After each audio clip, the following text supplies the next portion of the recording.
በጣም ረዣዥም በሆኑ የባህር ወሽመጦች መካከል በመርከብ እየተጓዝክ ንጹህ ቀዝቃዛ አየር ወደ ሳንባ ሲያስገባ አስበው። በበረዶ የተሸፈኑ ተራሮች በዙሪያ ከፍ ብለው ይታያሉ። የባህር ውሃማ እስከ አድማስ ድረስ ማለቂያ የሌለው ይመስላል። ይህቺ ኖርዌይ ናት። እያንዳንዱ መታጠፊያ ላይ አዲስ የተፈጥሮ ተአምር የምታሳይ አገሩ። ብዙ ተጓዦች ወደ ኖርዌይ የሚያደርጉትን ፍጹም ጉዞ ለማቀድ ሲያስቡ ግራ ይጋባሉ። ነገር ግን አንተ ምንም አታስብ፣ እኔ ልረዳ እዚህ ነኝ። ዛሬ ስለ ኖርዌይ አንዳንድ አስደሳች እውነታዎች እናገርሃለሁ። እዚያም ይህቺ አስደናቂ ሀገር የምታቀርባቸው ምርጥ ቦታዎች አብረን እንጎበኛለን። እስከ መጨረሻ አብረኸኝ ቆይ፣ ምክንያቱም በቪዲዮ ማብቂያ ላይ እጅግ አስደናቂ የሆነውን የሰሜናዊ ብርሃን ኖርዝሬን ላይት በብዛት የምታይበትን አንድ ድብቅ ቦታ ይገልጽሃለሁ። የዕለቱ ምጽአት የዘር ማጠራቀሚያ ሰቨርባርድ ሲድ ቫልት በሰሜን ዋልታ አርክቲክ ጥልቅ ክፍል ውስጥ ኖርዌይ ሰቨልባርድ በተባለ ቦታ የሰው ልጅ ወደፊት ህልውና የምታስጠብቅበት የዘር ማጠራቀሚያ አላት። ይህ ከመሬት በታች የተሰራው ማጠራቀሚያ በበረዶ ምድረ በዳ ውስጥ የተደበቀ ሲሆን ከዓለም ዙሪያ የተሰበሰቡ ዘሮች ይጠበቃሉ። በዓለም ላይ ትልቅ አደጋ ቢከሰት የምግብ አቅርቦት ለመጠበቅ ታስቦ የተሰራ በመሆኑ የዕለተ ምጽአት ማጠራቀሚያ ዶም ሲድ ቫልት ተብሎ ይጠራል። ንጹህ ኃይል ማምንጫ ወይም ሪኒያብል ኤነርጂ። የኖርዌይ አስተዋጽኦ በዚህ ብቻ አያበቃም። ሀገሪቱም ከሞላ ጎደል ሙሉ የኤሌክትሪክ ኃይሏን ከውሃ ሃይድሮ ፓወር የምታመነጭ በመሆኗ በታዳሽ ኃይል በዓለም ቀዳሚ ናት። እንዲያውም ንጹህ ኃይል ለጎረቤት ሀገራት በመላክ ትታወቃለች። የብሔራዊ ቀን አከባበር። የኖርዌይ ባህል በጣም አስገራሚ ነው። በብሔራዊ ቀናቸው ወይንም ናሽናል ዴይ ታላቅ ወታደራዊ ሰልፍ ከማድረግ ይልቅ ሕፃናት ባንዲራ እያውለበለቡ በደስታ ጎዳናዎችን በሰልፍ ይኖራቸዋል። ይህ ለቀጣይ ትውልድ ያላቸው ክብር የሚያሳይ ልብ የሚነካ ትዕይንት ነው። የጥንታውያን የእንጨት አብያተ ክርስቲያናት ስታብ ቸርችስ። ኖርዌይ ሙሉ በሙሉ ያለ ምንም ምስማር ምትሰሩ የመካከለኛ ዘመን የእንጨት አብያተ ክርስቲያናት ትታወቃለች። እነዚህ ባህልና በተፈጥሮ መካከል ያለውን ትስስር የሚያሳዩ በአውሮፓ ውስጥ ካሉ ጥንታዊ በጥሩ ሁኔታ ከተጠበቁ የእንጨት ህንፃዎች መካከል ይጠቀሳሉ። በርገን የፈርደስ መግቢያ በር። ህንፃዎች የአሜሪካ ሀገር ከመመስረቷ በፊት የተሰሩባት ከተማ ሰምተህ ታውቃለህ? እንኳን ወደ በርገን በሰላም መጣህ። ይቺ ከተማ የፈርዶስ መግቢያ በር ትባላለች። በርገን በዩኔስኮ የተመዘገበው በባህር ዳርቻ ላይ የተሰለፉ የቀለም መዓት የሆኑ የቆዩ የእንጨት ቤቶች የከተማዋ መለያ ናቸው። በእነዚህ ጠባብ የሰፈር መንገዶች ውስጥ ስትዘዋወር ትንሽ ሱቆች፣ የሰዓሊያን ስቱዲዮዎች እና ካፌዎች ታገኛለህ። ፊሊዮን ተራራ ከተማዋን ቁልቁል በወፍ እይታ ለማየት ፍሎይቬን በተባለው የኬብል ባቡር ወደ ተራራው ጫፍ መውጣት ትችላለህ። እይታው በጣም አስደናቂ ነው። በርገን ኋስ ምሽግ የታሪክ አፍቃሪዎች በ13ኛ ክፍለ ዘመን የተሰራውን የነገስታት አድራሻ እና ምሽግ መጎብኘት ያለባቸው ፊልም። አስደናቂ የባቡር ጉዞ በቀላሉ ልታምን የማይችል ውበት ያላቸው እይታዎች እያሳየ በቃሊቲ 12 ማይል 20 ኪሎ ሜትር ውስጥ ወደ 3000 ጫማ ከፍታ የሚወጣ በባቡር ላይ መሳፈር ምን ሊመስል እንደሚችል አስበህ ታውቃለህ? እንኳን ወደ ፋልም መንደር በሰላም መጣህ።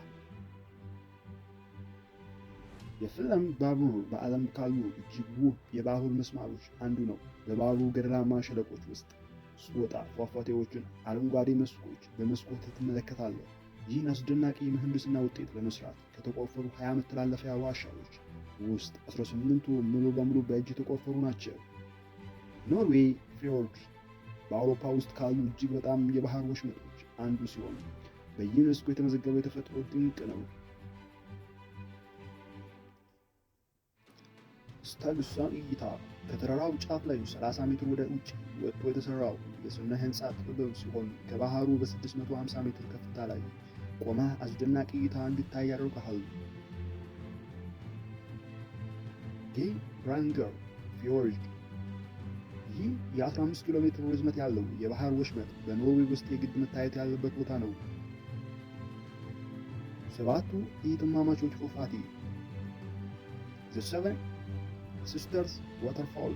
7 የተለያዩ የውሃ ጅረቶች በአንድ ላይ ቁልቁል ወደ ባህር የሚወርዱበት አስደናቂ ፏፏቴ ነው። በአፈ ታሪክ መሠረት 7ቱ እህትማማቾች እየጨፈሩ ሲሆን ማዶ ላይ ያለው ሱተር የተባለው ነጠላ ፏፏቴ ደግሞ ልጠቅሳቸው ሞክራል ይባላል። ትሮሊስቲንገን መንገድ የጃን መንገድ የሚባለው ስም ያለው ሲሆን በተራራው ላይ 11 በጣም አስፈሪ ጠባብ ጥፍቶች ያሉት የምህንድስና ድንቅ መንገድ ነው። ኦልሱን የኪነ ህንፃ ጥበብ በ1904 በደረሰ አስከፊ የእሳት አደጋ የከተማው እንጨት ቤቶች ወድመው ነበሩ። ነገር ግን ከዚህ አደጋ በኋላ ከተማው አርት ኖቫ በመባል ውብ የአውሮፓ የህንፃ ዲዛይን ስልት እንደገና ተገነባች። በብዙዎች ዘንድ በኖርዌይ ውስጥ እጅግ ውቧ ከተማ ተብላ ትጠራለች። አክሰል ቪው ፖይንት ወይም አክሰል እይታ 418 ደረጃዎች በመውጣት መላዋን ከተማ በደሴቶች ላይ ተዘርግተው ስትታይ ማየት ትችላለህ። ሮንዴ ደሴት ለአዕዋፍ አፍቃሪዎች ገነት ሲሆን ከየካቲት እስከ ነሐሴ ባለው ጊዜ ከ500 ሺህ በላይ የባህር ወፎች በተለይ ውቦች ይኖሩበታል። ትሮንዲሃይም የቫይኪንጎች ዋና ከተማ የቀድሞ የኖርዌይ የቫይኪንጎች ዋና ከተማ የነበረችው ትሮንዲሃይም ታሪክን ከዘመናዊ የወጣቶች ጉልበት ጋር የምታቀናጅ ከተማ ናት። ኒዳሮስ ካቴድራል በአውሮፓ ውስጥ የሚገኝ እጅግ ታዋቂ የጎቲክ ህንፃ ካቴድራል ነው። የድሮ ከተማ ድልድይ ጋመል ባይቮ በወንዙ ዳርቻ ላይ የተሰሩትን ባለቀለም የእንጨት ቦቶች ፎቶ ለማንሳት ምርጡ ቦታ ነው። የሰሜኑ ዋልታ ድንቆች ዘአርክ ኦፍ ዊንተር ሎፍተን ደሴቶች የእኩለ ሌሊት ፀሐይ ሚድናይት ሳይን የሚታይበትና ባህላዊ የአሳ አጥማጆች ቀይ ቤቶች ሮሮባ ውስጥ የምታድርበት አስደናቂ ደሴት።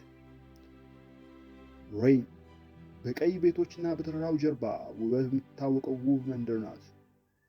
ሄንግስሼር በባህር የተከበበ እና በዓለም ላይ እጅግ ፎቶ የተነሳለት ባለ ውብ እይታ የእግር ኳስ ሜዳ የሚገኝበት ቦታ።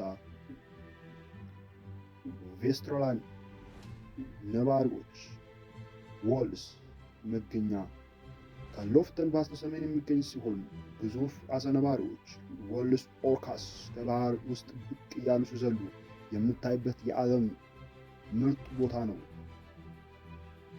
ትሮምስ የሰሜናዊ ብርሃን መገኛ ሂደን ስፖት በቪዲዮ መጀመሪያ ላይ የነገርኳችሁ ምስጢራዊ ቦታ ይሄ ነው። ከሰሜን ዋልታ ክለብ 350 ኪሎ ሜትር ርቃ የምትገኘው ትሮምስ ከሰፕተምበር እስከ ማርች ባሉት ወራት አስደናቂ የሰሜናዊ ብርሃን ኖርዘርን ላይት ኦራ ብሮድስ በሰማይ ላይ እንደ ድራማ ሲያበራ ለማየት የዓለም ምርጥ ቦታ ናት። በተጨማሪም እዚህ ቦታ ላይ የውሻ ሲሌጅ ሂውስኪ ዶግ ሲልዲንግ መንዳት ትችላለህ። ሳልቫርዳ የበረዶ ድንበር ይህ ቦታ የሰው ልጆች ካፑላር ቤር ፖላር ቢርስ የሰሜን ዋልታ ድብ ጋር አብረው የሚኖርበት ቦታ ነው። ምክንያቱም በደሴቱ ላይ ከሰው ይልቅ የፖላር ቤር ቁጥር ይበልጣል። በበጋ ወቅት ፀሐይ ለ24 ሰዓት አትጠልቅም፣ በክረምት ደግሞ ለወራት ሙሉ ጨለማ ይሆናል። ስታቫንገር ይህ የባህር ዳርቻ ከተማ በ18ኛው ክፍለ ዘመን በተሰሩ ከ170 በላይ ነጭ የእንጨት ቤቶች ታዋቂ ናት። እዚህ ቦታ ላይ የመድረክ ድንጋይ ፕሉፒት ሮኬት ፕራክስቱሎይ የሚባሉ ከባህሩ 2000 ጫማ ከፍታ ላይ ያለው ፍጹም ቀጥ ያለ ገደል አለ። ለጀብደኞች ደግሞ በሁለት ተራሮች መካከል ተቀምጠው ኬርግ ቦልተን የተባለው ድንጋይ ማየት ይቻላል። እስካሁን ያደረግነውን የኖርዌይ ጉዞ ከተመቻችሁ እንደዚህ አይነት አስደሳች ቪዲዮዎች ለማግኘት ቻናሌን ሰብስክራይብ ማድረጋችሁን አትርሱ። በቀጣይ ቪዲዮ እስከምንገናኝ አብራችሁን ቆዩ እያልኩኝ ከእናንተ ጋር አብሬ የቆየሁት እኔ የአብጽ እንድሪያስ የበቂ ልጅ ነኝ። ሰላም።